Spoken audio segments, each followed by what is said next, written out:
I'll list this way. Okay.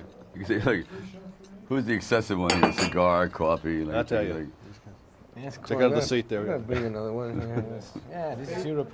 like coffee? Oh yeah. Cigar, cigarette. Yeah. You guys got an act together yet?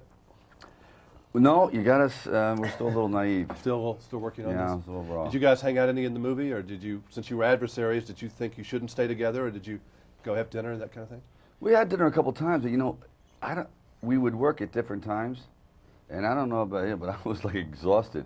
People think you go out and party. I go home and. In a way, we are chasing each other during the whole movie, and really the only one scene that we have together is the cab scene, and we were working the same. Yeah, the cab and that little finale. The rest of the time, I don't know where he is. He's out there.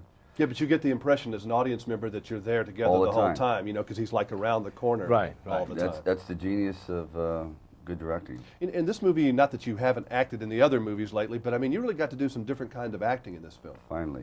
And it was neat to watch you do some things that instead of just running and jumping and shooting. Yeah, well, you know, I think at my age, I've got to start to do something a little bit different. And I've done everything physically possible in a movie. I'm really, you know, I'm serious. I'm not just, I've done other tanks and things and fire, whatever. I said, now I have to take the responsibility of having the action inside and have it come out, and then eventually let this character carry the weight of really doing so much physical stuff. And then at the end, we have our moment.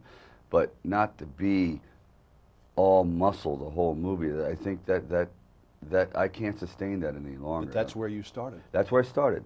And I think that if I can slowly move into a different direction where I don't abandon it totally, but stay more in the kind of like the Tom Clancy genre, you know what I mean? Like it's mind and matter. It's not just all matter. You know, I tell you, you've done every kind of movie already yourself. You've had a real nice list of films. You've done Desperado, you got a little shooting up. In this movie, you got any scars for me? Anything, any injuries? I got one over here, you can see. Very nice. I got scars. I was bleeding almost every day. No, but he's being modest. He almost lost his eye in this, Yeah. for real. Yeah, I got an accident here in one of the scenes too. Another inch, and he's like playing. Now you know why he movies. charges so much to be in these action movies. Of course, I set that accident right. up. I don't want to say anything, but that's. But it was funny because in Desperado I was doing my own stunts and I didn't get any, you know, injured. But in this movie that I got a stunt guy doing things for me, I was, you know, in danger sometimes. But anyway, the movie is action, but in Desperado I did much more action than here. I think this movie is also pretty much a thriller more than an action movie, and it's mental stuff too. So it's more like a chess game. And it's about playing games with each other. I mean, these characters really are in that way. Dangerous chess game. What is fun still for you guys to do in a movie? What do you say, I had a fun day today? What does that mean? That's a good question. A fun day for me is actually like doing a great verbal scene. That to me is a fun day. When you can deliver the line and you and your actor, your fellow actor, you're cooking. And then at the end of the day, it's like it never existed. In other words, as we say in golf, you're in the zone. That is a fun day.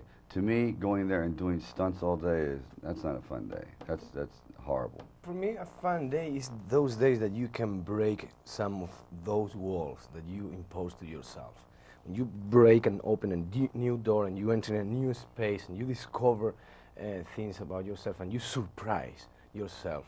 You know, that's the thing that you go home and you say, today I did something useful for myself as an actor.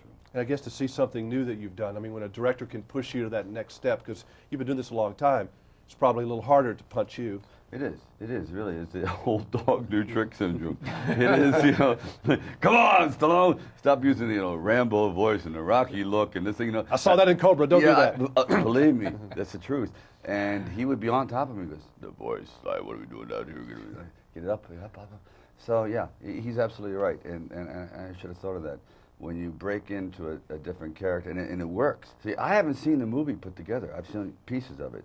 So this is like a thrill. What I'm listening to, I don't know what you're saying. I hope it works, but it works. It's like it's like breaking the ground. Yeah, it is. Now you guys, I was at the grocery store the other day, and I see you there more than I see Kellogg's cereal. Both of you. You live your personal. I mean, you can't help it, but you're out there in those tabloids and the celebrity press. Now, I know you're used to it for a while. It must be a little strange for you to be hounded by, you know, camera people. They're probably outside the window now on some roof looking at you. Isn't that weird?